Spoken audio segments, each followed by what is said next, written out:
मंदिर बनाना हिंदुओं का काम है, मस्जिद बनाना मुसलमानों का काम है,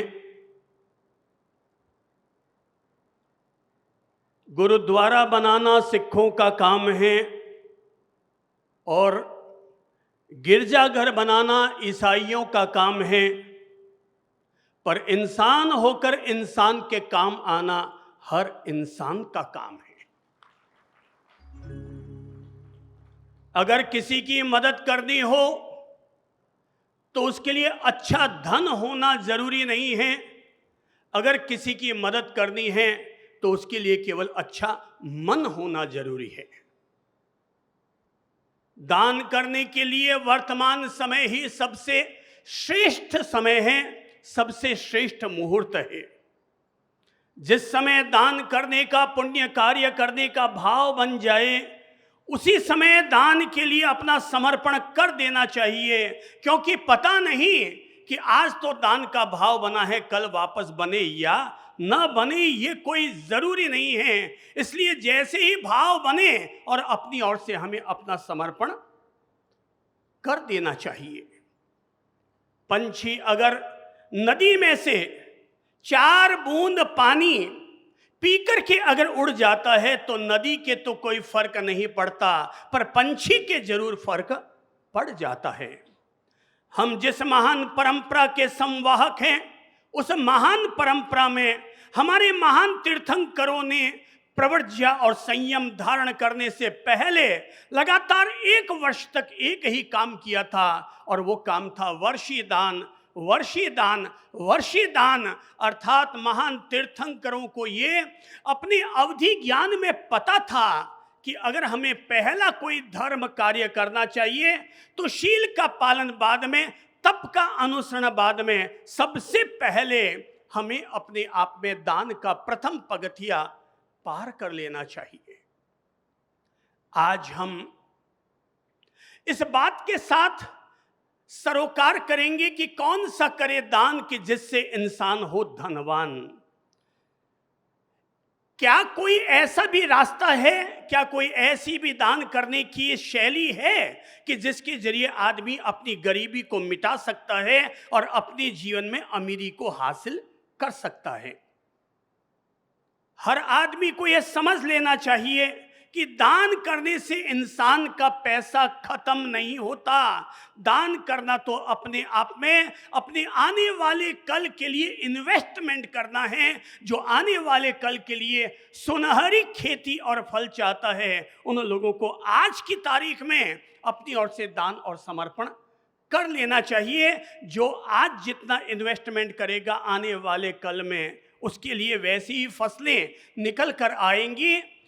धनवान होने का रास्ता अगर कहीं से निकलता है तो उसका पहला रास्ता निकलता है इंसान के हृदय की उदारता से।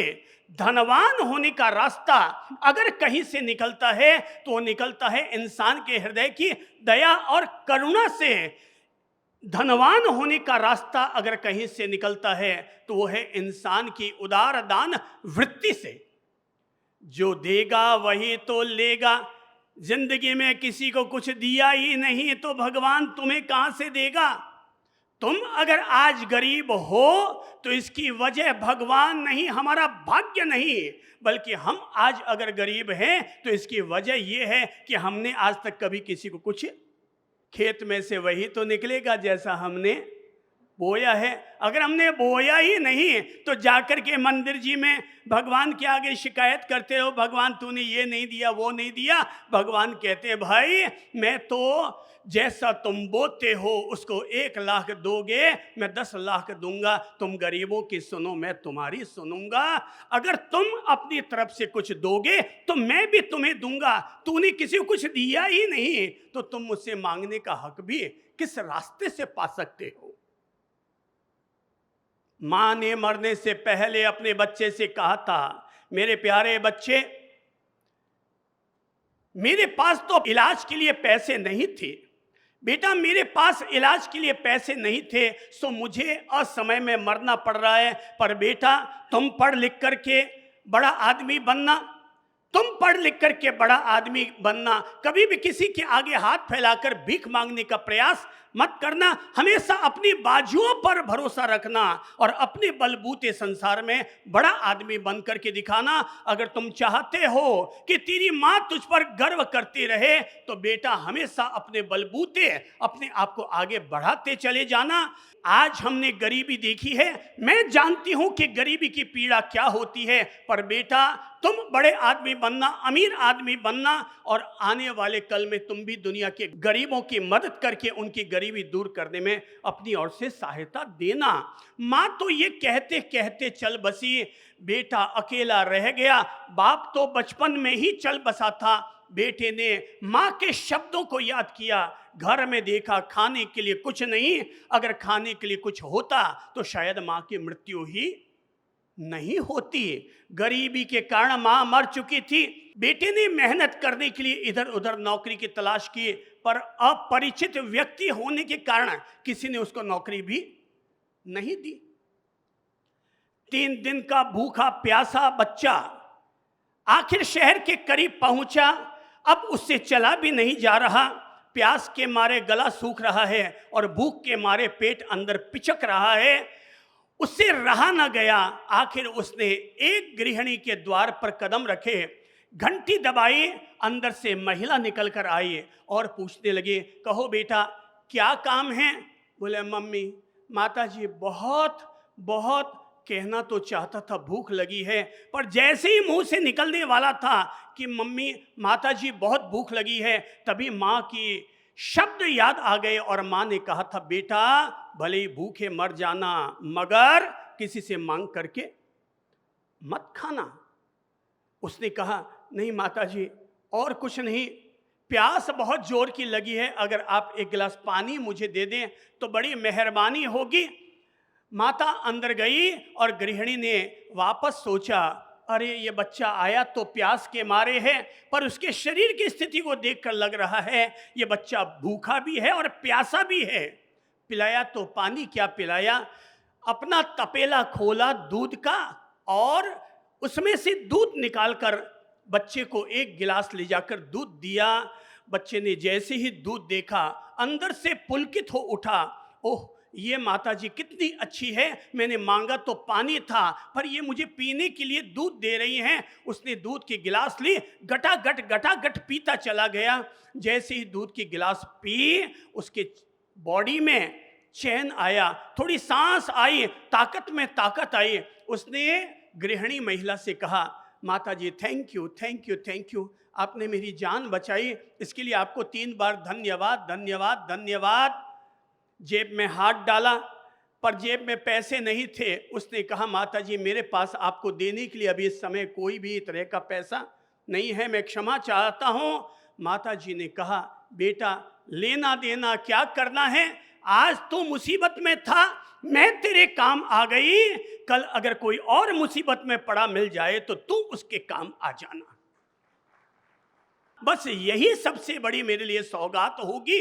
लड़का तो वहां से चला गया, बात आई गई हो गई। लगभग 18-20 साल के बाद अचानक उस माताजी को ब्रेन ट्यूमर हो गया, बड़ी हॉस्पिटल में दाखिला दिलाया गया और वहां पर जब ब्रेन ट्यूमर का इलाज होने की बारी आई और जिस सर्जन को बुलाया गया था सर्जरी करने के लिए, उसने माताजी को देखा, सावधानी से उनकी सर्जरी की और सर्जरी करने के बाद बच्चे तो घबरा रहे थे, ब्रेन ट्यूमर का इलाज हो रहा है, इतनी बड़ी 5 स्टार होटल जैसी हॉस्पिटल में हम आए हैं, पता नहीं कितना बड़ा बिल बनेगा। डॉक्टरों ने पहले ही कह दिया था ये तो ऑपरेशन होने के बाद ही पता चलेगा कि कितना पैसा आपके खर्चा आ पाएगा। ब्रेन ट्यूमर का इलाज हो गया। अगले दिन माताजी को होश आया, एनेस्थीसिया का असर खत्म हो गया। अगले दिन होश आया, माताजी ने पूछा मेरा इलाज किसने किया?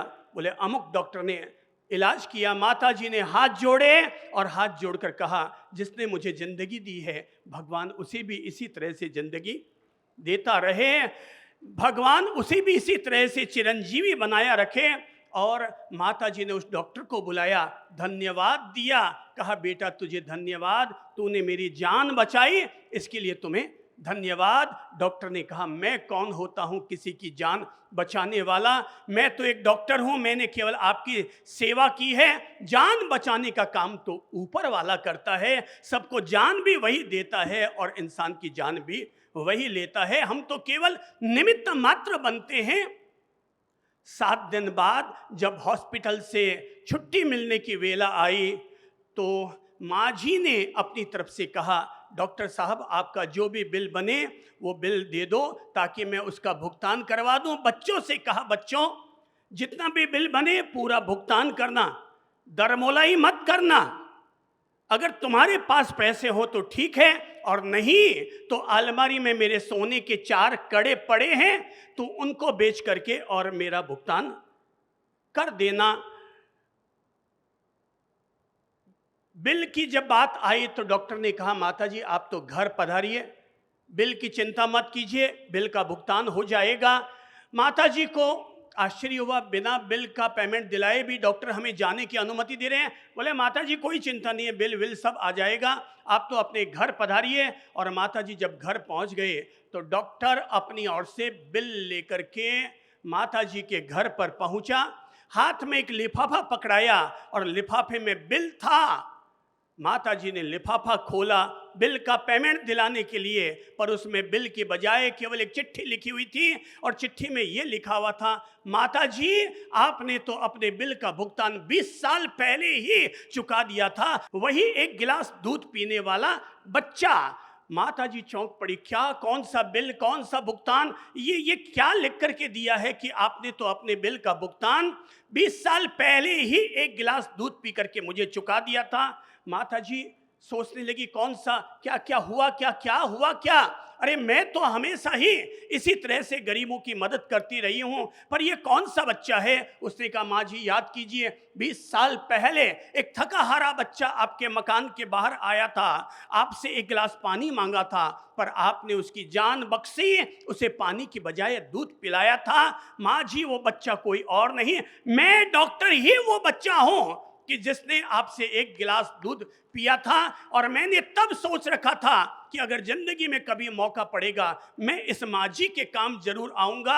आपका ऑपरेशन मैंने बहुत श्रद्धा भाव के साथ किया है और आज मैंने आपके द्वारा पिलाए गए उस एक गिलास दूध का ऋण मैंने आज चुकता कर दिया है। माता जी ने जैसे ये बात सुनी उन्हें सारा अपना अतीत याद हो आया। उन्होंने डॉक्टर को अपने करीब बुलाया, पीठ थपथपाई और कहा बेटा मान गए दुनिया में अच्छे लोग भी रहते हैं, इंसान के काम आने वाले लोग भी रहा करते हैं। और तब माता जी ने अपने बच्चों को अपने करीब बुलाया और करीब बुलाकर कहा मेरे बच्चों तुम कभी मत समझना कि कोई व्यक्ति दया दान करुणा करता है तो वो दूसरे पर एहसान करता है, भगवान के घर से उसके लिए जरूर 100 गुना 1000 गुना होकर लौट करके और उसके लिए वापस लौटाने का काम करता है। मेरे बच्चों मैंने इस डॉक्टर को बचपन में केवल एक गिलास दूध पिलाया था, देखो भगवान ने कितना गुना करके उसको वापस आज लौटाया है। और इस तरह से माँ ने अपने बच्चों से कहा बच्चों दया दान करुणा में किया गया धन का खर्च कभी भी व्यर्थ नहीं जाता, ये तो हमारी ओर से किया गया इन्वेस्टमेंट है। ये प्रभु की जब कृपा होती है तो हमारे सामने दान पुण्य करने की सत्कर्म करने की वेला आती है। होगा किसी के पास बहुत ज्यादा धन वो नहीं होता जो हमारी तिजोरियों में भरा पड़ा है, अरे धन वो होता है जो हमारे हाथों से रोज उपयोग होता है। मेरे भाई बहनों जो लोग केवल दिन भर अपनी तिजोरियों को देखते हैं और केवल अपने पैसे को बढ़ाने में लगे हुए हैं, वे लोग केवल अपने धन के वॉचमैन होते हैं। धन के मालिक तो वही होते हैं जो अपने धन का उपयोग करना जानते हैं। ज्ञान वही जो कंठी में और पैसा वही जो अंटी में। इंसान के पास जो अपना पैसा है वो तो है और बाकी का कोई पैसा पड़ा है तो पड़ा है। आदमी कितना भी कमाता चला जाए एक बात तय है, सारे धनाढ्य लोगों सुन लीजिएगा, कोई भी आदमी कितना भी कमाता क्यों ना हो, कोई भी आदमी अपने कमाए हुए धन का केवल 20% भी उपयोग कर पाता है। 80% तो वो केवल ऐसा का ऐसा ही पीछे छोड़कर जाता है। 80% पैसा, कितना पैसा? 80% पैसा वो यहीं पर पीछे छोड़कर जाता है। और कितना भी छोड़कर चले जाओ, ये बेटे और बेटियां कभी राजी होने वाले नहीं हैं। वो हमेशा यही कहेंगे, पापा जी थारे प्लॉट रे बगल में एक और प्लॉट बिक रहे तो थारे काकू जी कहीं लाग तो एक और प्लॉट खरीद देता। ये बच्चे तो आने वाली पीढ़ियां तो हमें ओढ़भा ही देने वाली है। धन्यवाद और शुक्राना देने वाली पीढ़ियां पैदा होनी बंद हो गई। अब बच्चे माँ बाप के पेट से पैदा नहीं होते, अब मोबाइल के डिब्बे से पैदा होकर आते हैं, टीवी चैनलों के भीतर से अब बच्चे पैदा होकर आते हैं। ये बच्चे हमें लौटाएंगे कम, केवल हमसे लेंगे ही लेंगे, लेंगे ही लेंगे, लेंगे ही लेंगे। देवता वो नहीं होता जो हमसे केवल लड्डू चढ़वाते हैं, देवता वो होते हैं जो हमें उस एक लड्डू के बदले में 100 गुना वापस लौटाते हैं। ये मत समझो कि आसमान में देवता रहते हैं, अरे धरती पर भी बहुत अच्छे अच्छे देवता रहते हैं। धरती पर भी बहुत अच्छे अच्छे देवता रहते हैं। अरे आप में से यहाँ हैदराबाद धर्म संघ में भी कई देवता रहते हैं। वे देवता जो जनहित के काम करते हैं, समाज हित के काम करते हैं, लोगों की पीड़ा दूर करने का काम करते हैं। बताओ, अगर भगवान हमारी पीड़ा दूर करता है, भगवान कहलाता है, और हम में से वे लोग जो दूसरों की पीड़ा दूर करते हैं, क्या वो लोग भगवान के स्तर तक नहीं आएंगे? क्या हमें भगवान के रूप में उनको नहीं पूजना चाहिए? जिन देवताओं को हमने नहीं देखा उनकी तो हम पूजा करते रहते हैं, और जो देवता हमारी आंखों के सामने हैं हम उनकी पूजा और कद्र क्यों नहीं करते? ये देवता जो देता है, वो देवता जो केवल संजो संजो के रखता है, उसी का नाम राक्षस होता है। राक्षस कौन? जो केवल क्या है? केवल जो रखता है, जो केवल रखता है। दुनिया में 2 किस्म के लोग होते हैं, एक वे जो देकर राजी होते हैं और एक वे जो लेकर राजी होते हैं। दुनिया में 2 किस्म के लोग होते हैं, कुछ खिलाकर राजी होते हैं और कुछ लोग खाकर राजी होते हैं। जो खाकर राजी होते हैं वो अंतिम समय तक भी केवल खाने का काम करेंगे, पर जो खिलाकर राजी होते हैं भगवान उनका ऋण अपने पर कभी चढ़ाकर नहीं रखा करते, उनकी झोलियां और तिजोरियां वो भर ही दिया करते हैं। भगवान कहते हैं, चिड़ी चौंच भर ले गई नदी न घटियो नीर, और दान दिया धन ना घटे, कह गए दास कबीर।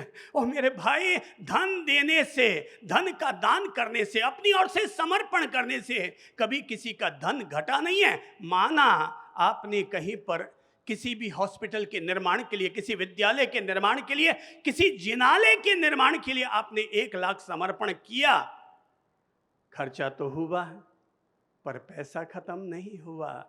लक्ष्मी जी का वास वैकुंठ में नहीं होता, लक्ष्मी जी का वास उन घरों में हुआ करता है जिन घरों से रोज सत्कर्म होते हैं, पुण्य कार्य होते हैं, दान पुण्य होते रहते हैं। लक्ष्मी जी उन्हीं पुण्यशाली लोगों के घर में रहा करती है जिन घरों से हमेशा पुण्य कार्य होते रहते हैं। अरे भाई, जो नश्वर चीज है, मैं तो कहता हूं धन से कैसा मोह। मेरी तो ये सलाह रहती है, प्रेम मोहब्बत करनी है तो इंसानों से करो, पैसे से और जमीन से। इन नश्वर चीजों से क्या मोह करना? पैसे तो उपयोग करने के लिए हैं, आज है और कल नहीं है। इनका जिसने उपयोग कर लिया सो कर लिया, बाकी सेठ होंगे अपनी सेठानी के। अरे बाकी सेठ होंगे अपनी सेठानी के, असली सेठ तो वही है जिसने अपनी ओर से समर्पण किया। ये समाज उन लोगों को याद नहीं करता जिनके पास अथाह संपत्ति है। ये समाज उन्हीं लोगों को याद करता है जिन्होंने समाज के हितों के लिए अपने धन का समर्पण किया है, जिन्होंने समाज के हितों के लिए अपना धन का समर्पण किया है, वो ही केवल सेठ होते हैं। ऐसा मत समझना किसी आदमी के पास बहुत पैसा है और लोग कहेंगे पधारो सा, आगे विराजो सा।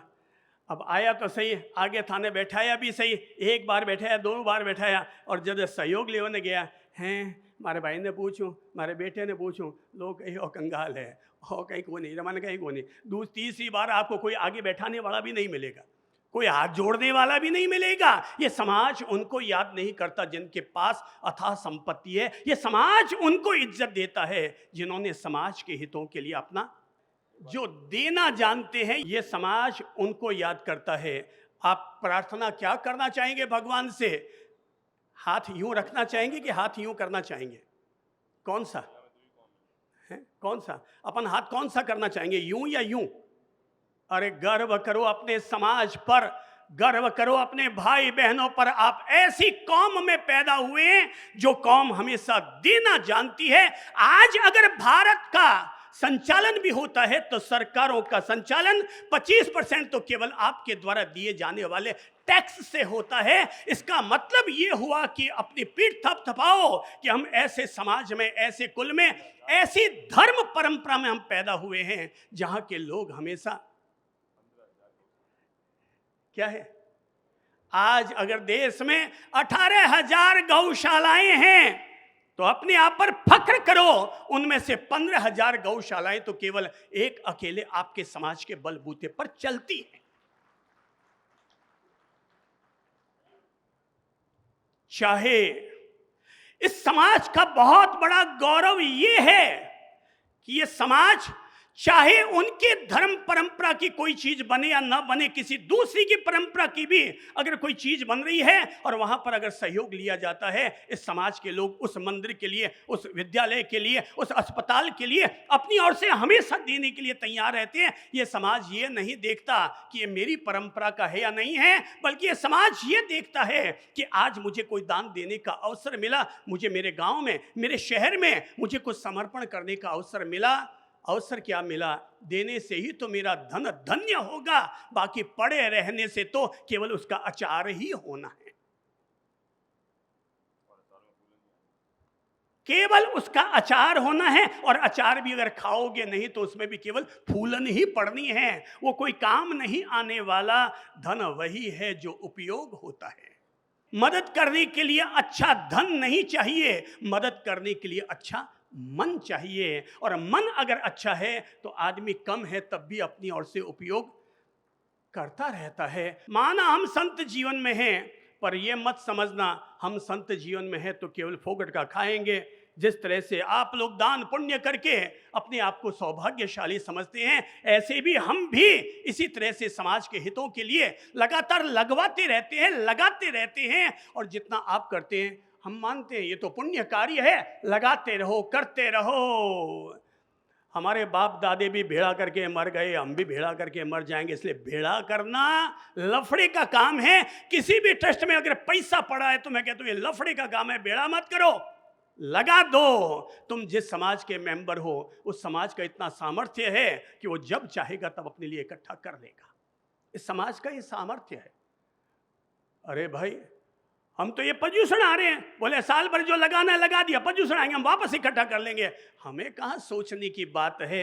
हम तो क्या जानते हैं, यूं क्या, यूं समर्पयामि स्वाहा, पूजा करते हैं तो पुष्पम समर्पयामि स्वाहा, दुग्धम समर्पयामि स्वाहा, वा सक्षेपम समर्पयामि स्वाहा। हम तो केवल एक ही जानते हैं, समर्पयामि समर्पयामि समर्पयामि। हम केवल समर्पण करते हैं।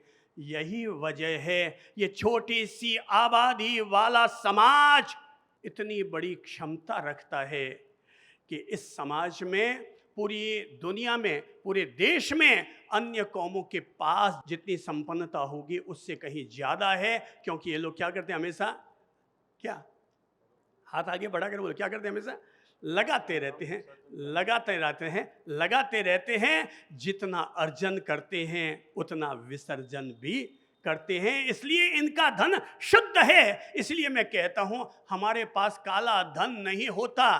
तुम केवल ये कह सकते हो कि हमने अमुक धन का टैक्स नहीं चुराया, पर हमने कोई भी धन गलत काम करके नहीं कमाया। हम वो व्यवसायिक कौम के लोग हैं जो लोग व्यवसाय करते हैं पर उसमें काला बाजारी नहीं करते, उसमें मेल मिलावट नहीं करते। हम अपने सत्य अणुव्रत, अहिंसा अणुव्रत का विवेक रखते हैं। हम हमारे अचौर्य और अपरिग्रह व्रत का हम विवेक रख करके व्यापार करते हैं। इसीलिए इसके पास खोटा धन नहीं है। तरक्की क्यों हो रही है? हर आदमी तरक्की के रास्ते खोल सकता है, केवल ये हाथ जो अब तक यूं हैं, इनको क्या है? यूं है, यूं। भाई, यदि आपके नवग्रह प्रतिकूल चल रहे हैं, राहु केतु शनि, कोई भी नवग्रह प्रतिकूल चलते हैं, हमें तो यही सिखाया गया है कि तुम रोज सुबह उठकर गाय को 4 रोटी और गुड़ की एक ढेरी खिलाना शुरू कर दो। मात्र 9 महीने में तुम्हारे 9 के 9 ग्रह अनुकूल ना हो जाए तो मुझसे कह देना। अगर कहीं पर तुम्हें लगता है कि दुश्मन का प्रभाव तुम पर ज्यादा बढ़ा हुआ है, अरे रोज सुबह कुत्ते को 2 रोटियां खिलानी शुरू कर दो दूध में डालकर, चमत्कार देखो, आपके दुश्मन अपने आप निस्तेज होते चले जाएंगे। अरे भैरू जी तुम्हारे साथ हो गए हैं, तो फिर दुश्मन की क्या ताकत और औकात है? अगर आपको लगता है आपका धन कहीं गड़ा हुआ घर में होगा, तो कहूंगा भाई, आप तो केवल मछली को दाना डाल दो, मछली को आटे की गोलियां बनाकर डाल दो।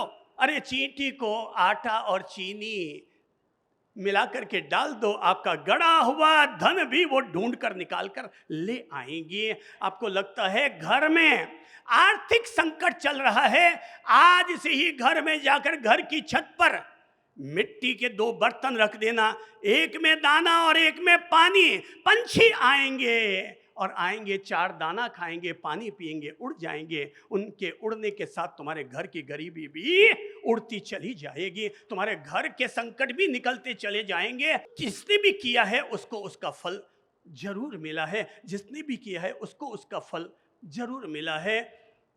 मैंने एक सज्जन से पूछा था, मैंने कहा दादाजी आपकी उम्र लगभग 98-99 तक की पहुंच गई है, आखिर आपके से इतनी लंबी उम्र का राज क्या है? क्या आप रोज योगा करते हैं? आप भोजन पानी ग्रहण करते समय किन किन बातों का विवेक रखते हैं? अब उन्होंने जो कहा वो समझिएगा। दादाजी ने कहा, गुरुदेव मैं तो कहीं योगा वोगा नहीं करूं बाप जी, खानो भी जो बहु रानी दे दे बनाने वही मैं मारे खा लूं। मेरे 99 साल की उम्र का राज है बाप जी। तो हमने पूछा क्या राज है, सब लोग समझिएगा। उन्होंने कहा बाप जी अभी तो मेरी 99 ईयर्स की उम्र है, पर मुझे पक्का भरोसा है मैं पूरा 100 साल तक जीऊंगा। मैंने कहा दादाजी कल का क्या भरोसा? बोले बाप जी मुझे भरोसा है। तो मैंने कहा भरोसा किसके आधार पर है? बोले बाप जी जब मैं युवक था तो मेरे यहां पर एक पति पत्नी काम करती थी, आपके दान और पुण्य का पहला अगर कोई हकदार है तो ये समाज और मंदिर बाद में है। आपके घर में काम करने वाली बाई और नौकरानी और नौकर आपके दान पुण्य का पहले हकदार है। मजदूर का पसीना सूखे उससे पहले उसे उसका मेहनताना दे दो। अगर हमने अपने घर में किसी मजदूर से काम कराया 10 दिन और उसका मेहनताना देते समय अगर हमने कहा ये नहीं उतना नहीं ये नहीं वो नहीं, भाई साहब उसका दिल दुखेगा। और अगर दिल दुखेगा तो दुखे हुए दिल से वह तो कभी नहीं निकलेगा, जब भी निकलेगा तो आह निकलेगा, और आह आदमी को बर्बाद कर देती है। बद दुआ मत लो, दुआ लो। तो बोले बाप जी मेरे यहाँ पर एक भाई, एक पति पत्नी दोनों काम करते थे, पति की तबीयत अचानक खराब हो गई, हॉस्पिटल दाखिला करवाना पड़ा। उस काम करने वाली बाई ने मुझसे 10,000 रुपये उधार मांगे और कहा साहब मैंने मेरे परिवार में सभी लोगों से मांग कर देख लिया, मगर कोई भी मेरा सहयोग करने को तैयार नहीं हुआ। मैं आपके यहाँ काम करती हूँ, अगर आप दे सके तो मुझे हॉस्पिटल का पेमेंट देना है, 10,000 रुपये आप मुझे दे दीजिए। बोले मैंने साहब पता नहीं क्या मेरे दिल में आया, मैंने उसको 10,000 रुपये दे दिए। पर संयोग की बात, इलाज होने के बावजूद पति उसका चल बसा। महिला बहुत टेंशन में आ गई, अब मेरा पति भी चल बसा, मैं मालिक के पैसे वापस कैसे चुकाऊंगी? वो बड़ी टेंशन में दिखाई दी। तो मैंने उस बहन से पूछा, काम करने वाली बाई से, बाई क्या बात है, अब जो हो गया सो हो गया, पर तू इतनी टेंशन में रहती है दिन भर, अब पति को तो मैं तुम्हारे ला नहीं सकता, अब जो हो गया सो हो गया। उसने कहा मुझे टेंशन मेरे पति का नहीं है। तो बोले किस बात का टेंशन है? बोले कि मुझे केवल एक बात का टेंशन है कि मैंने आपसे 10,000 रुपये अपने पति के इलाज के लिए लिए थे, मेरे पति चल बसे, अब आपको ये 10,000 रुपया मैं 2 साल तक लगातार मेहनत करूं तब भी मैं आपको 10,000 रुपये चुका नहीं सकती, बस मुझे वो 10,000 रुपया चुकाना है। इसी बात का मुझे टेंशन रहता है कि मैं कैसे चुकाऊंगी। तब बाबूजी मैंने उस महिला से कहा, बहन टेंशन मत करो, तुमने अपने पति को वैसे भी खो दिया है, तुम भूल जाओ कि मैंने तुम्हें 10,000 रुपये दिए थे, मैंने तुम्हारा कर्जा माफ़ किया। जैसे ही उसने ये बात सुनी, बोले मालिक क्या आप सच्ची में मेरा कर्जा माफ़ कर रहे हैं? बोले मैंने तेरा कर्जा माफ़ किया, मैंने अपने दिमाग से हटा ही दिया कि मैंने तुझे कभी 10,000 रुपये दिए। महिला ने जैसे ही सुना कि मैंने तुम्हारा 10,000 रुपये का कर्जा माफ़ किया, महिला ने दोनों हाथ ऊपर उठाकर और भगवान से कहा, भगवान मेरी उम्र भी मेरे इस मालिक को लग जाए और मेरे इस मालिक की पूरी 100 साल की उम्र हो, ये मेरा मालिक शतायु जिए, ये मेरा मालिक 100 साल तक जिए। और तब उस महानुभाव दादाजी ने हमसे कहा था, बोले बाप जी मुझे लगता है मेरे घर में किसी की भी इतनी लंबी उम्र नहीं हुई, केवल एक मेरी हुई है। मुझे लगता है मेरे द्वारा दिए गए उस दया और करुणा से प्रेरित उस दान के कारण, उस सहयोग के कारण उस महिला ने जो आशीर्वाद दिया था कि मेरे मालिक को 100 साल की उम्र दे, लगता है भगवान ने उसकी प्रार्थना सुन ली थी।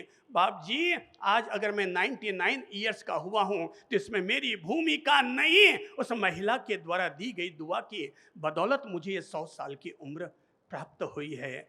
जो कार्य हमें शतायु भव का वरदान दिला सकता है, जो कार्य हमारी गरीबी मिटा सकता है, जो कार्य हमारे ब्रेन ट्यूमर जैसी बीमारियों को भी हमारे जीवन से रफा दफा कर सकता है, वो कार्य अपने आप में पुण्य जगाने वाला कार्य है।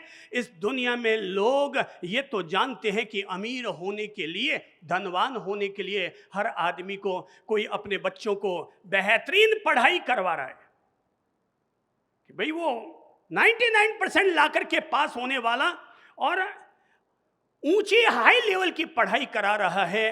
कोई अपने बच्चे को धनवान बनाने के लिए पढ़ाई करवा रहा है ताकि वो बड़ी नौकरी पा सके, और कोई व्यक्ति अपने बच्चे के लिए फैक्ट्री लगा रहा है ताकि वो सुखी जीवन जी सके।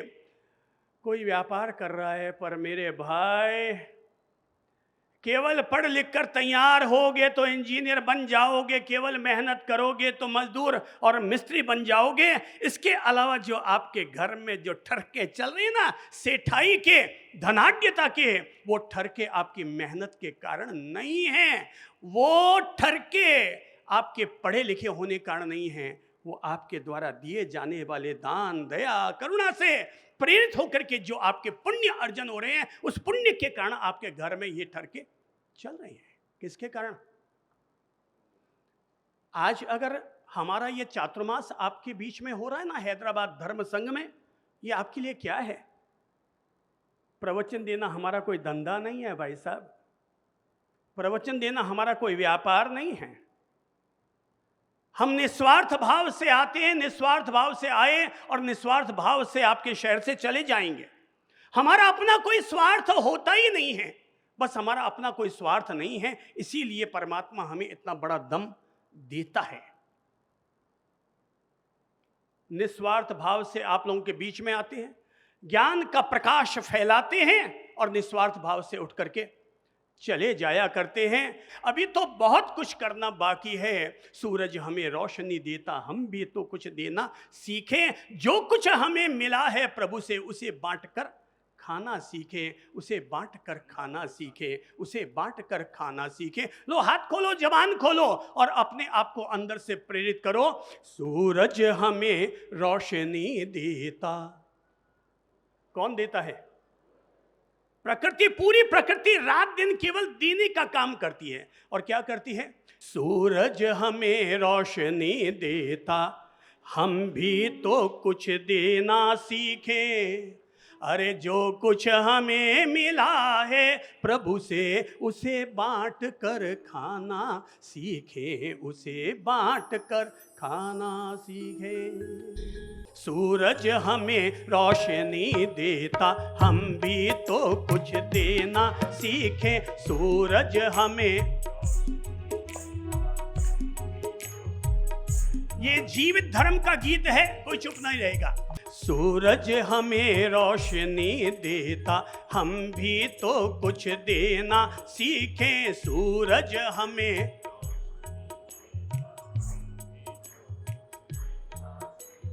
जो कुछ हमें मिला है प्रभु से, उसे बांट कर खाना सीखे, उसे बांट कर खाना सीखे। आनंदम।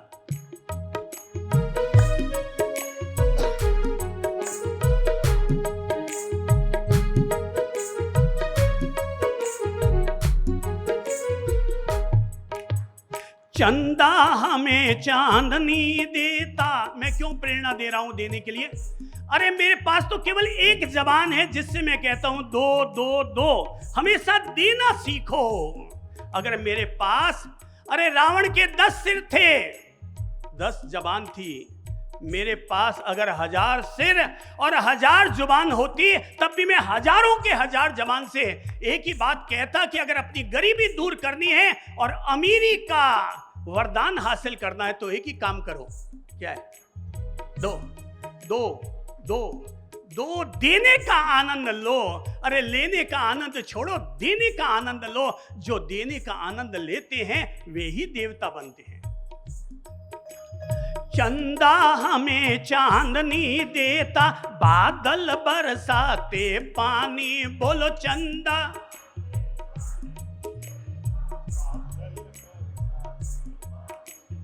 अग्नि सबकी रोटी से के माँ देती है गुड़धानी। अग्नि सबकी, कितनी गजब की बात है कि बच्चा शैतानी करता है तब भी माँ उसे क्या देती है? गुड़धानी। अर्थात माँ फिर भी उसका लाड करती है। अग्नि सबकी रोटी से के माँ देती है गुड़धानी। हम भी तो कुदरत के बच्चे, हम भी तो, अरे हम भी तो कुदरत के बच्चे, हम भी तो कुछ देना सीखें, हम भी तो जय हो। जो कुछ हमें मिला है प्रभु से, उसे बांट कर खाना सीखे, उसे बांट कर खाना क्यों सीखे? एक धनवान वो हुए हैं जिन्होंने अपने पूर्व जन्म के प्रारब्ध से अथाह संपत्ति पाई।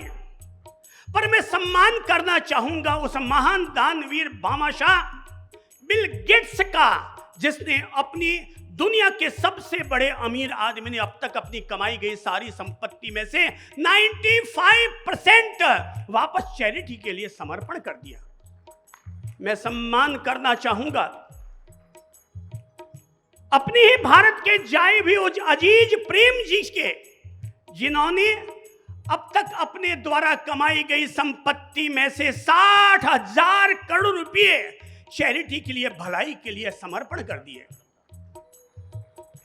भाई दूध का सार है मलाई और जीवन का सार है भलाई। दूध का सार है, सब बोलो तो, जो नहीं बोल पाया बोलकर धन्य करो अपनी वाणी को। दूध का सार है और जीवन का सार है।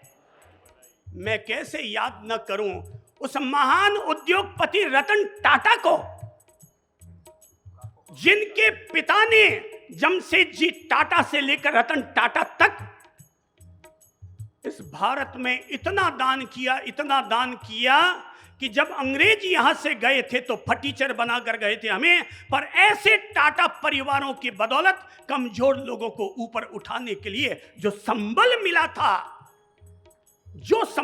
था, मैं उसका अभिनंदन करते हुए अपनी जिह्वा को धन्य करता हूं। पिछले साल की बात ही अगर उठा लूं तो शायद आपको नाम पता हो कि ना हो, शिव नाडार ने अपनी ओर से 2200 करोड़ रुपए अपने देशवासियों के आर्थिक उन्नयन के लिए, गरीबों के उत्थान के लिए उन्होंने समर्पण किए।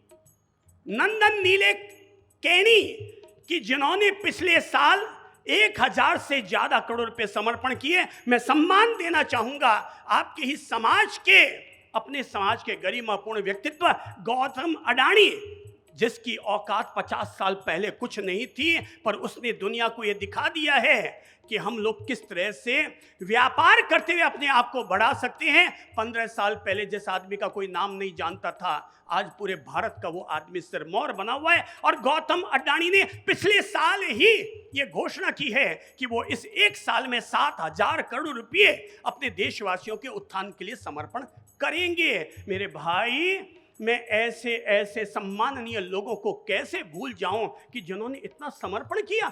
मैं कैसे भूल जाऊं वॉरेन बफेट को कि जिन्होंने अपनी कमाई हुई संपत्ति में से 90% धन, मतलब जिसकी लाखों करोड़ में जिसकी संख्या होती है। और फेसबुक के मालिक जकरबर्ग ने, हमारे यहाँ तो लोग घर में बेटी हो जाए तो लोग कहते हैं अल्लो यार फिर एक बेटी पैदा हो गई। और वो जकरबर्ग ने अपने घर में बेटी पैदा होने पर पहली बार जिंदगी में पापा बनने की खुशी में फेसबुक के मालिक ने अपनी कमाई हुई संपत्ति में से, किसको याद है, किसी ने पढ़ा है कितना % समर्पण किया है? कौन बताएगा? कौन बताएगा? बोलो बोलो बोलो, जल्दी बोलो, कितना % दिया है? कि 3 लाख करोड़। अगर ये कह रहे हैं 3 लाख करोड़ तो मान लेता हूँ भाई, संख्या तो और ज़्यादा है, पर अगर 3 लाख करोड़, ये बोलने में कितनी छोटी सी रकम लगती है 3 लाख करोड़। इसलिए सबसे कहता हूँ भाई, जब कहीं दान बोलो ना तो गिन के देने के कष्ट मत उठाया करो, सीधा चेक काटा करो, क्योंकि उसमें गिनने की तकलीफ नहीं होती। वो 1 लाख इतना बड़ा नहीं लगता, चेक काटोगे तो 1 लाख बहुत छोटा सा नजर आता है। तो ये सब क्या है? क्या है? सूरज हमें रोशनी देता, हम भी तो कुछ देना सीखें। सूरज हमें रोशनी देता, हम भी तो कुछ देना सीखें। जो कुछ हमें मिला है प्रभु से, उसे बांट कर खाना। अभी 3 महीने पहले DR मेहता, जो कभी सेबी के चेयरमैन रहे थे और रिजर्व बैंक के उप गवर्नर रहे थे, कहने लगे बाप जी, हम लोग जो महावीर विकलांग समिति चलाते हैं कि जिसके जरिए हमने पूरी दुनिया भर के विकलांग लोगों को पांव देने का काम किया है, भगवान महावीर के नाम से बनाई गई उस समिति को अजीज प्रेम जी ने 121 करोड़ का सिंगल चेक प्रदान किया है। दान देने वाले लोग ये नहीं देखते कि चलाने वाला कौन सी परंपरा का है, कौन से धर्म का है। दान देने वाला तो ये सोचता है कहाँ अच्छा कार्य हो रहा है और कहाँ जाकर के हम हमारे धन का सदुपयोग कर सकें। अब अकेला आदमी सारी दुनिया की संस्थाओं को तो संभाल नहीं सकता, पर जो जो जहाँ अच्छा लगता है उनके लिए वो समर्पण करता है। मेरे भाई, आप लोग भी तो यहाँ से आप लोग कुछ कदम उठाओ, हम आपका साथ देंगे। आप विद्यालय बनाना चाहो अपने समाज की तरफ से बनाओ, किसी के पास अगर जमीन है तो निकालो और आने वाले कल के लिए अपनी 7 पीढ़ियों का नाम रोशन करो। जमीन आप निकालो, बनाने का काम हम करेंगे। विद्यालय बनाओ, चिकित्सालय बनाओ, जमीन तुम निकालो और बाकी इसी हैदराबाद के समाज के लोगों के द्वारा ही वो उसका निर्माण संभावित हो जाएगा। समर्पण अगर करोगे, थारी जमीन थे थारे छाती पर ले जाओ, पर अगर समाज के हितों के लिए, इंसानियत के हितों के लिए अगर आप समर्पण कर देंगे, आपकी जमीन अमर हो जाएगी, आपका पट्टा अमर हो जाएगा। यहाँ पर भी आपका अमर पट्टा होगा और ऊपर जाओगे तो वहाँ पर भी आपका अमर पट्टा होगा, वहाँ पर भी आपका अमर पट्टा होगा। देने से खाली नहीं होता है भाई। बादल कितना पानी बरसाते हैं, पर क्या बादल कभी खाली होते हैं? जितना बरसाते हैं फिर हर साल भर जाते हैं। ये समंदर बार बार बादल बनाता रहता है।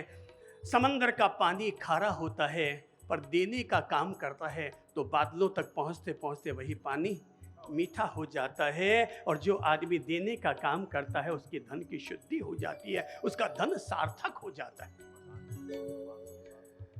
हो मेरे भाई, ये कभी मत भूलो, पत्नी घर की दहलीज तक साथ देती है, बच्चे शमशान तक साथ देते हैं, यार दोस्त 12 दिन तक साथ देते हैं। बाकी तो इंसान की किए गए अच्छे कर्म ही इंसान के भव भव में भगवान तक उसका साथ दिया करते हैं। लो सब संगायन करो। सूरज हमें रोशनी देता, हम भी तो कुछ देना सीखें। सूरज हमें, जो कुछ हमें मिला है प्रभु से उसे बांट कर खाना सीखे, उसे बांट कर खाना सीखे। हाथ खोलो, ताल से ताल जुड़ने दो।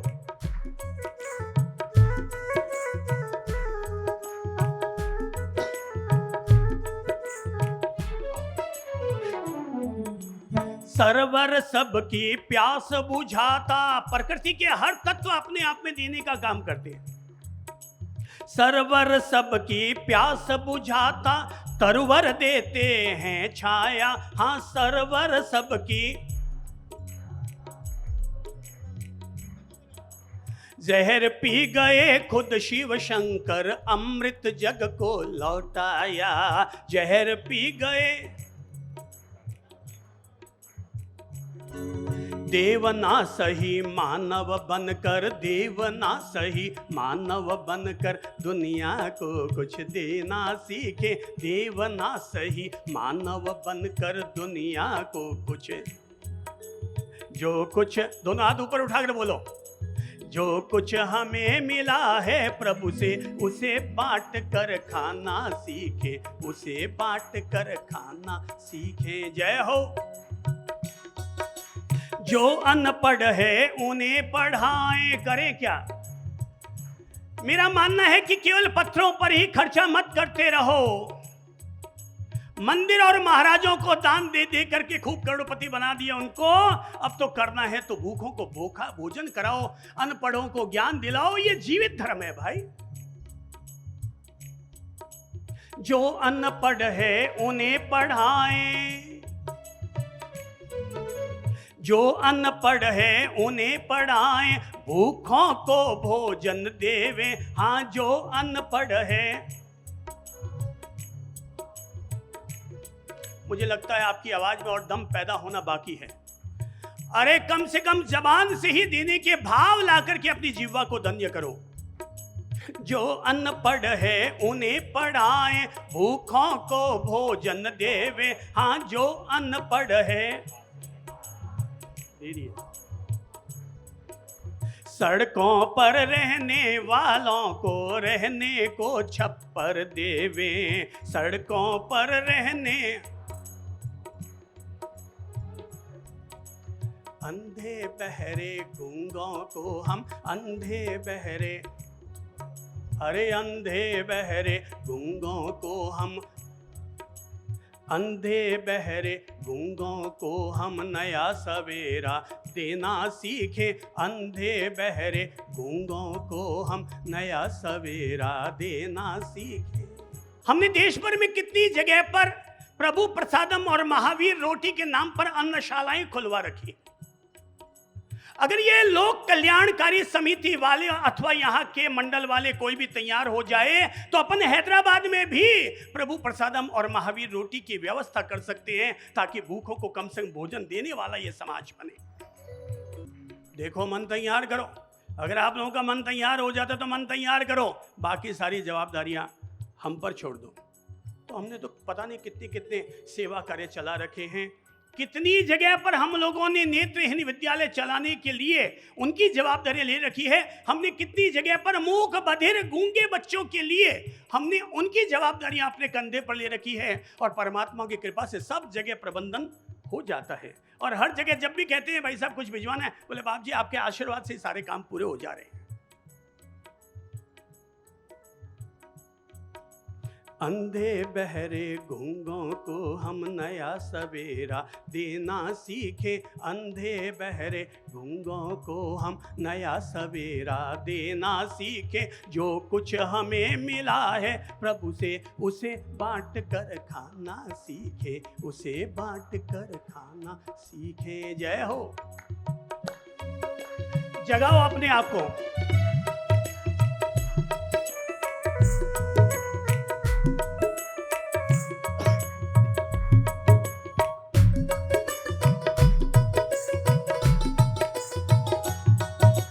प्रभु उनके हैं जो अपनी प्रभुता का अंश दान करते।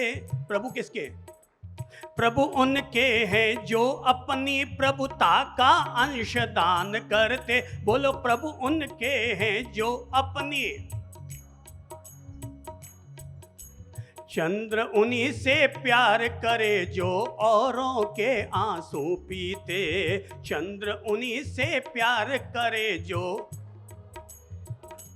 फूल नहीं बन सकते तो कांटों को हटाना हम सीखें। फूल नहीं बन सकते तो कांटों को हटाना हम सीखें। जो कुछ हमें मिला है प्रभु से उसे बांट कर खाना सीखे। उसे बांट कर खाना सीखें। संगीत धीमे करो, केवल लोगों की आवाज को बुलंद होने दो। बोलो सूरज हमें, सूरज हमें, हम भी तो कुछ देना सीखे। सूरज हमें, हम भी तो कुछ, जो कुछ हमें मिला है प्रभु से उसे बांट खाना सीखे। उसे बांट कर खाना सीखे। उसे बांट कर खाना सीखे। उसे बांट कर।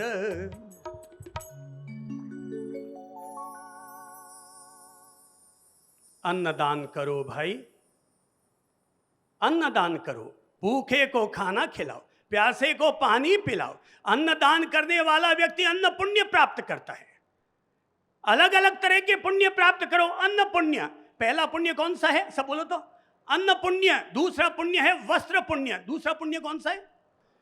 तीर्थंकरों ने कहा है कि पहला पुण्य है अन्न पुण्य, दूसरा है वस्त्र पुण्य, तीसरा है औषधि पुण्य, चौथा है रक्त पुण्य, पांचवा है नेत्र पुण्य, छठा है अंगदान पुण्य, सातवां है मनः पुण्य, आठवां है वचन पुण्य, नौवां है काय पुण्य। कोई तुमसे और पुण्य नहीं कमाया जाता तो दूसरों को प्रणाम करके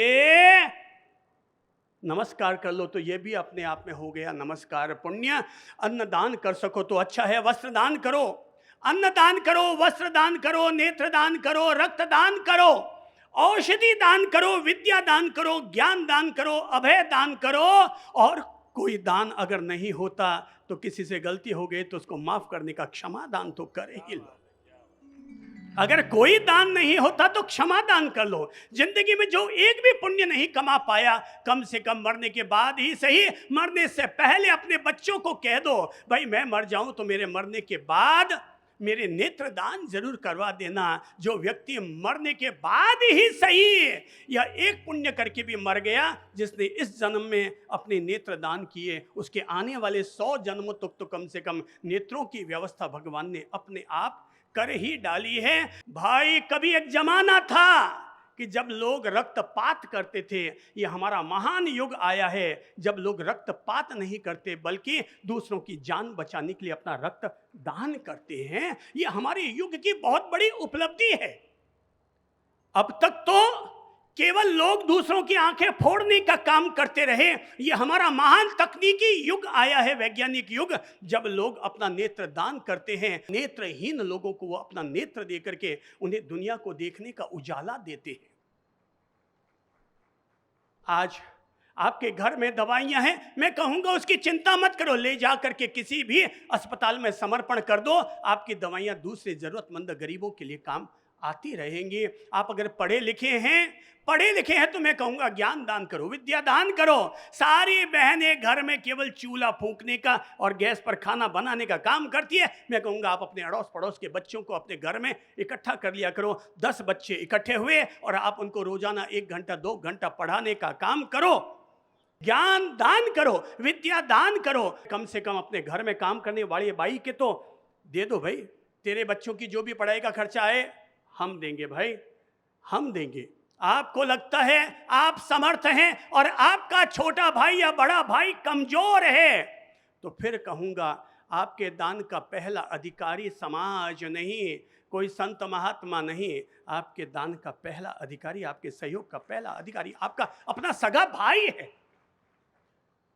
एक तरफ अगर मैं आपसे ही पूछूं, एक तरफ मंदिर जी की प्रतिष्ठा हो रही है, आपने सोच रखा था कि मंदिर जी में ध्वजा चढ़ाने का लावा मैं लूंगा और ध्वजा का चढ़ावा भी मैं लूंगा। 1 करोड़ का चढ़ावा चल रहा है और आप घर पर आए हुए हैं अपने बच्चों से सलाह करने के लिए, और बच्चों से सलाह कर रहे हैं भाई 1.5 करोड़ तक तो अपन बढ़ जाते हैं, 1.5 करोड़ तक लाभ मिल जाएगा तो ठीक है। तभी पता चलता है आपके छोटे भाई की मिसेज का फोन आता है और कहती है आपके छोटे भाई को ब्रेन ट्यूमर हो गया है, मैं बॉम्बे लेकर आई हूं, मेरा जितना पैसा था मैंने खर्चा कर दिया, अगर भाई साहब आप थोड़ी हेल्प कर दें तो आपके छोटे भाई का इलाज मैं बराबर करवा दूंगी। मैं आप ही से पूछना चाहूँगा, आपके सहयोग का पहला अधिकारी कौन है? मंदिर जी है या आपका छोटा भाई है? एक स्वर में बोलिए तो।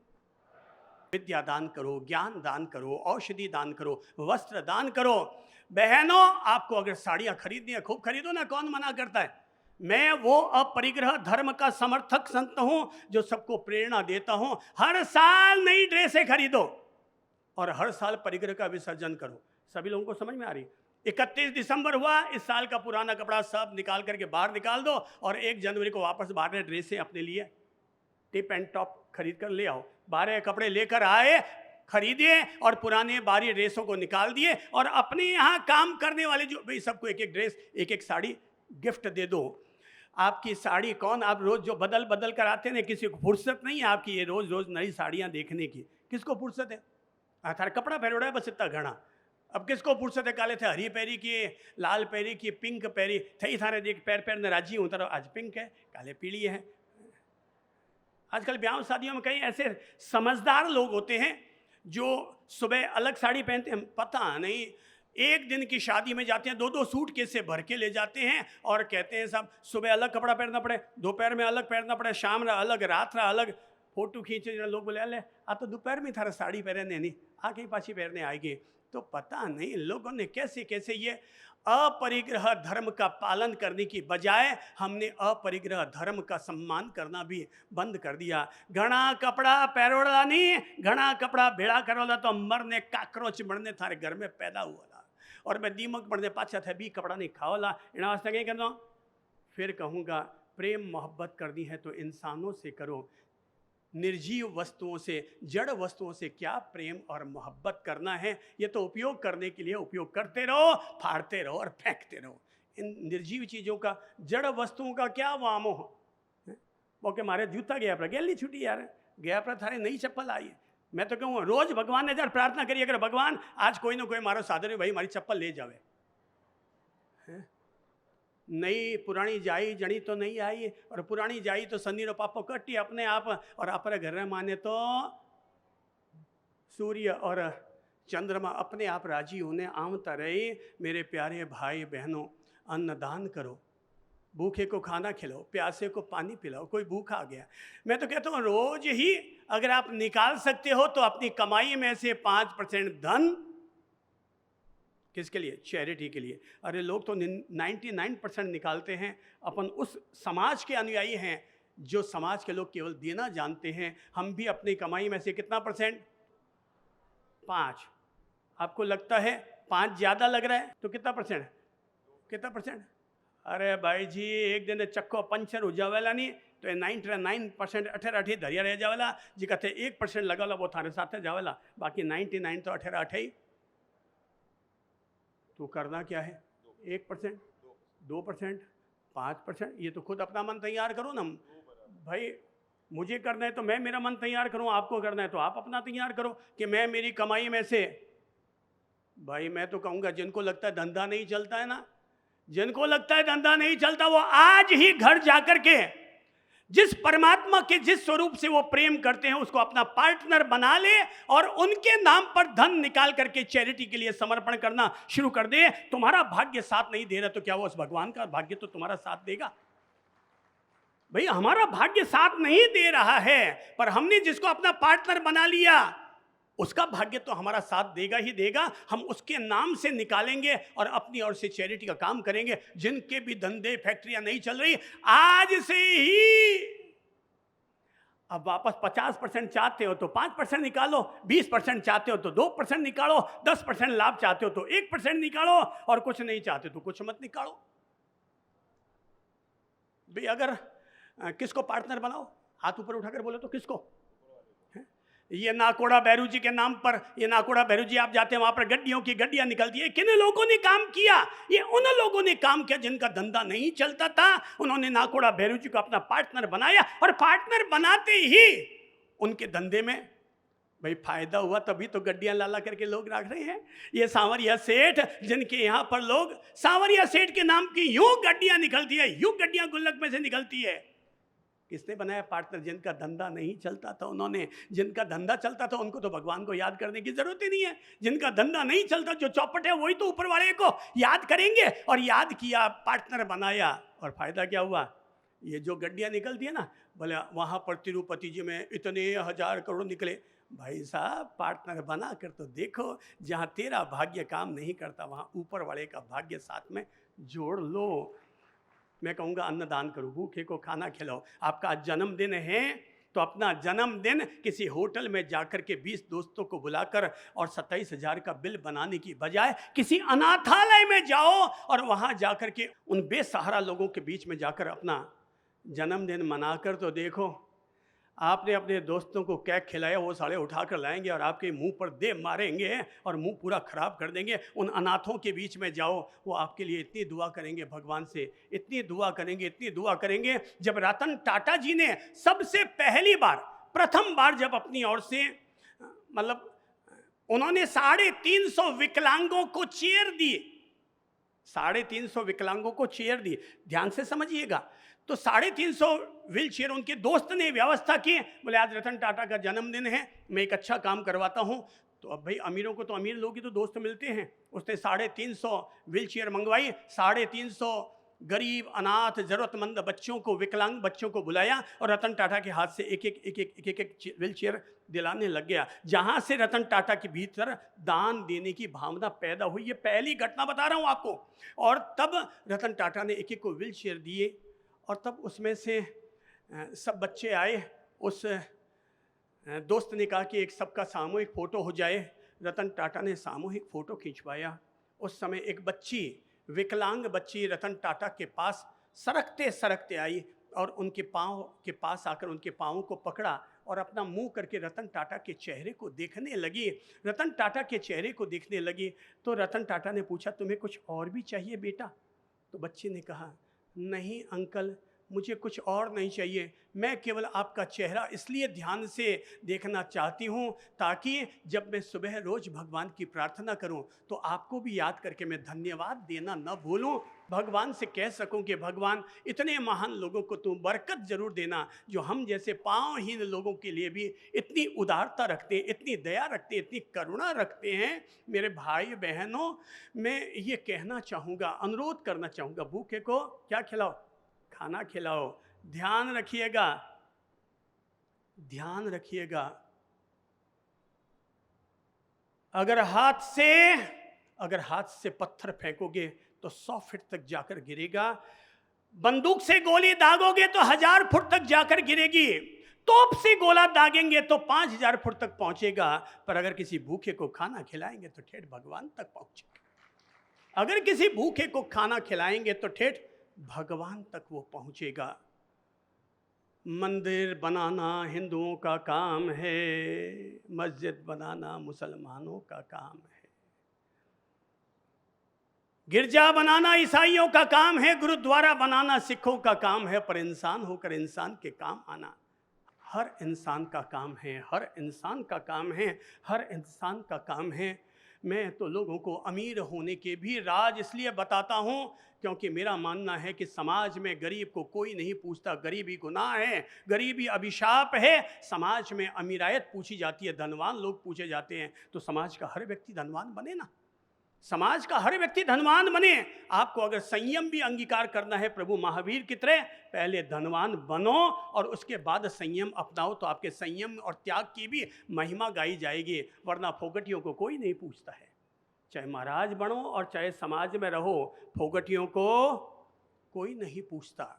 दुआ लो भाई, दुआ लो, दीन दुखियों की दुआ लो, गैरों की दुआ लो। प्रभु से प्रेम करो और उनसे प्रेम करो जिनके साथ हमारा रक्त का संबंध नहीं है पर इंसानियत का जिनके साथ हमारा संबंध है, उनकी दुआएं लो।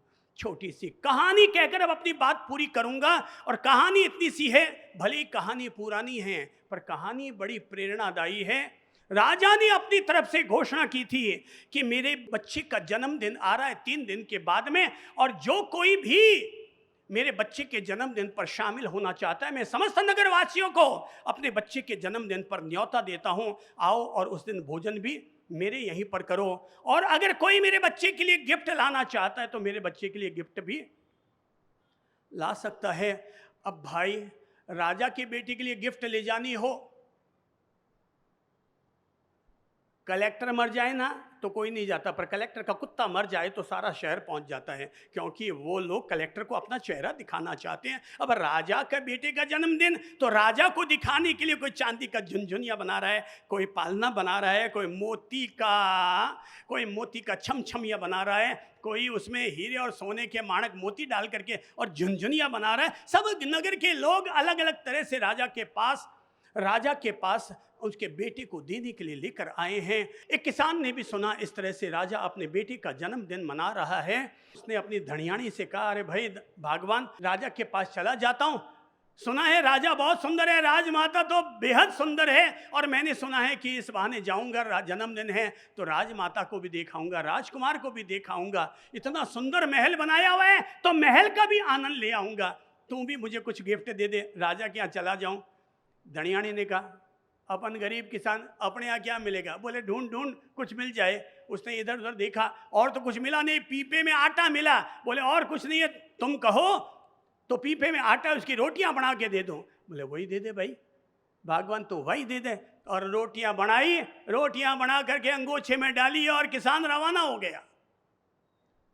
आगे बढ़ा, चलते चलते उसने देखा कि कोई एक गरीब आदमी 3 दिन का भूखा बैठा है और कह रहा है, माई बाप 3 दिन से भूखा हूँ, कुछ हो तो खिला दो, जान में जान आ जाए। किसान ने अपनी पोटली खोली, देखा अरे उसमें तो 11 रोटियां हैं।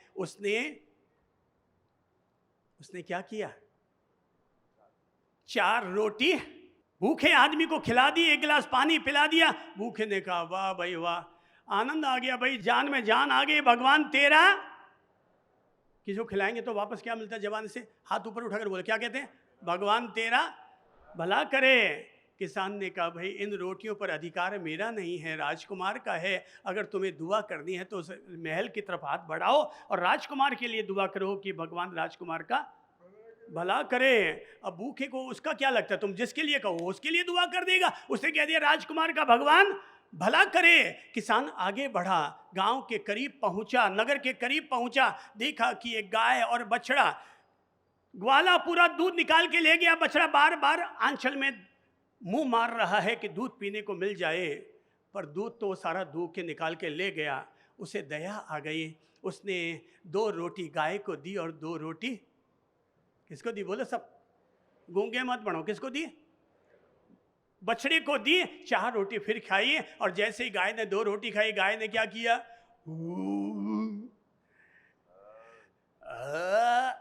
और जैसे ही उसने किया कि तभी किसान ने कहा, गौ माता ये जो तूने दुआ की है, अगर ये दुआ करनी है तो मेरे लिए मत करो, क्योंकि गाय भी जब किसी की 2 रोटी खाती है ना, बदले में उसकी अपनी लैंग्वेज है और वो अपनी लैंग्वेज में कहती है भगवान तेरा भला करे। पर गाय माता ने जो कहा उसके बदले में किसान ने कहा, गौ माता इन रोटियों पर अधिकार राजकुमार का है, मैं उसकी निमित्त बना कर लाया हूँ, अगर दुआ कर दे तो राजमहल की ओर मुंह कर और उधर के लिए दुआ कर दे। गौ माता ने उधर मुंह किया और एक जम्भाई ली। किसान आगे बढ़ा, जैसे ही महल के बाहर आया, देखा एक कुत्ता अधमरा पड़ा है, कोढ़ का रोग हो रखा है, कोई उस पर ध्यान नहीं दे रहा है, उसका पेट पूरा पिचक गया है। उसे दया और करुणा आ गई। किसान ने, अभी तक कितनी रोटियां खत्म हो गई है? 8। उसने 2 रोटी निकाली और कुत्ते को डाल दी। कुत्ते ने 2 रोटी खाई, भौं भौं भौं भौं भौं भौं करने लगा, जान में जान आई, भौं भौं भौं भौं करने लगा। किसान ने कहा, ए भाई श्वान राजा, तुझे अगर दुआ करनी है तो मेरी तरफ नहीं, किसकी तरफ? महल की तरफ मुंह कर और उधर करके 2 बार भौंक दे, भौं भौं भौं भौं। आपको लगता है कुत्ता कर रहा है भौं भौं, जबकि कुत्ता कह रहा है भगवान तेरा भला करे। अब वो 1 रोटी लिए हुए महल में पहुंचा और देखते ही वो तो अंदर से चकमका गया, जैसे कि हम लोग है ना कि भाई हमें पता थोड़ी था कि आप लोग इतना शानदार पंडाल बनाएंगे। हम तो हमारे वही सादगी वाला अपना पंडाल बनाते हैं और मस्ती से अपना दिव्य वचन कहते हैं। अब यहाँ आए तो पता चला यार क्या राजमहल में आए हैं, क्या ढानाढन जोरदार। और वो किसान तो अंदर से हतप्रभ रह गया कि इतना जोरदार राजमहल भी है क्या। अरे यार उसकी तो हिम्मत ही नहीं हुई कि अपनी जूती पहन करके अंदर जा सके। वहीं खोली, पाँव को 4 बार पोंछा, साफ किया, फिर अंदर पहुंचा और अंदर देखा ये इतनी जोरदार भीड़ है। ये सब लोग कोई चांदी का झुनझुनिया और कोई सब अलग अलग तरह के सब लेकर के आए। अब उसको पालनार, सोने का पालनार। आज किसान की तो हिम्मत ही नहीं हुई कि जाकर के अपनी गिफ्ट दे सके। राजा ने सबकी गिफ्ट ले ली और फिर पूछा किसी और की भी गिफ्ट बाकी है, किसी और का उपहार देना बाकी है। सबने कहा नहीं राजन, हमने सबने अपनी तरफ से जो जो लेकर आए थे राजकुमार के लिए गिफ्ट दे दी है। राजा ने फिर पूछा अरे किसी और की भी गिफ्ट बाकी है क्या। अब किसान ने सोचा अरे कह तो दूं पर हिम्मत नहीं हुई। कहीं जूते पड़ गए खाने को तो सब लोग इतने चांदी के, सोने के, हीरे हीरे माणक मोतियों के लाए, वहां मेरी रोटी की कद्र कौन करेगा। राजा ने तीसरी बार फिर पूछा अरे कोई और लाया है क्या। उसने धीरे से हाथ ऊपर खड़ा किया और कहा अन्नदाता हुक्म हुक्म, अन्नदाता गणी खम्मा, अन्नदाता गणी खम्मा, मैं भी लाया हूँ एक गिफ्ट। बोले तू लाया? 3 बार बोले इतनी तरह से सुनाई नहीं दियो। बोले अन्नदाता हिम्मत नहीं हुई, मारी हिम्मत नहीं हुई। बोले कहीं लाया तू गिफ्ट में। उसने झट से अपना अंगोछा खोला, उसमें एक रोटी निकली। राजा को आश्चर्य हुआ, तू मारे वास्ता, मारे बेटे रे वास्ता रोटी लायो? अरे तू रोटी लायो? किसान ने हाथ जोड़कर कहा प्रभु अन्नदाता आप इसको केवल एक रोटी मत समझिए। और बोले रोटी लायो? अभी खाली एक लायो? बोले अन्नदाता लाया तो घनी 11 हो। 4 भिखारी ने खवा दी, 4 गौ माता बछड़े ने खिला दी, 2 रोटी कुत्ते ने खिला दी, बा 1 रोटी बची महाराज, वाह 1 रोटी लायो। तू एड़ी रोटी लायो मारे ठे जिके मायने कुत्ता, गाय, भूखा भिखारी बियरी रोटी तू मारे बेटे रे वास्ता लायो। अन्नदाता, अन्नदाता आप इन्हें यूं मत कहो अन्नदाता, या बचियोड़ी रोटी नहीं है अन्नदाता, या 11 लायो 1 रेड़ी रोटी है। पण अन्नदाता इन्हें आप रोटी मत कहो, इन 1 रोटी ने मैंने कई लोगों की दुआएं छिपी हुई है। इस 1 रोटी में कई लोगों की दुआएं छिपी हुई है दाता, अन्नदाता मैंने। और तब उसने जब घटना सुनाई वहां से भी मैं 4 रोटियां खिलाकर उनकी दुआएं इस 1 रोटी के साथ लाया हूं। गाय बछड़ी की भी मैं 4 रोटियां खिलाकर उसकी दुआ भी इस 1 रोटी में लाया हूं। अन्नदाता मैंने कुत्ते को भी रोटी खिलाई और उसकी दुआ भी इस 1 रोटी में लाया हूं। महाराज, महाराज ये रोटी आप राजकुमार को खिलाओ महाराज, ये रोटी बड़ा फड़ेपा देगी महाराज, इसमें कईयों की दुआएं छिपी हुई है। राजा खड़े हुए, उस किसान की पीठ थपथपाई और कहा क्या तुम लोग ये समझते थे कि मैं मेरे बच्चे के जन्मदिन पर चांदी का झुमझुनिया और सोने का पालना चाहता था? अरे मैं मेरे बच्चे के जन्मदिन पर ऐसी ही कोई सौगात चाहता था कि जिसको खिला करके मेरा बच्चा स्वस्थ रहे, चिरंजीवी रहे। और ये कहते हुए उसने रोटी उठाई और वो किसान की रोटी में से एक टुकड़ा तोड़ा, बच्चे के मुंह में छोटा सा टुकड़ा उसका मुंह में डाला और कहा ओह ओह ओह ओह। और जैसे ही मुंह में रोटी का टुकड़ा डाला, पता नहीं क्या चमत्कार हुआ, बच्चा किलकारी मार करके हंसने लगा। राजा आनंदित हो उठा और सब लोग एक स्वर में कहने लग गए happy birthday to you, happy birthday to you, happy birthday to you. अपना जन्मदिन हो, कोई भी विशेष दिन हो, अपने हाथों में ऐसी दुआएं बटोरो, ऐसी दया, ऐसी करुणा, ऐसी दानवीरता, ऐसी भामाशाही अपने द्वारा दिखाकर देखो। आपकी गरीबी दूर न हो जाए तो मुझसे कह देना, नवग्रह अनुकूल न हो जाए तो मुझसे कह देना, आपके घर के दुश्मन अगर आपके यहाँ से निकल न जाएं तो मुझसे कह देना, घर में अगर प्रेम संप न बढ़ जाए तो मुझसे कहना। अमीर होना हमारे हाथ में है, गरीब रहना भी हमारे हाथ में है। मैंने तो छोटा सा एक सीक्रेट समझा दिया, तुम सत्कर्म करो, संपत्ति और समृद्धि के द्वार तुम्हारे लिए अपने आप खुल जाएंगे।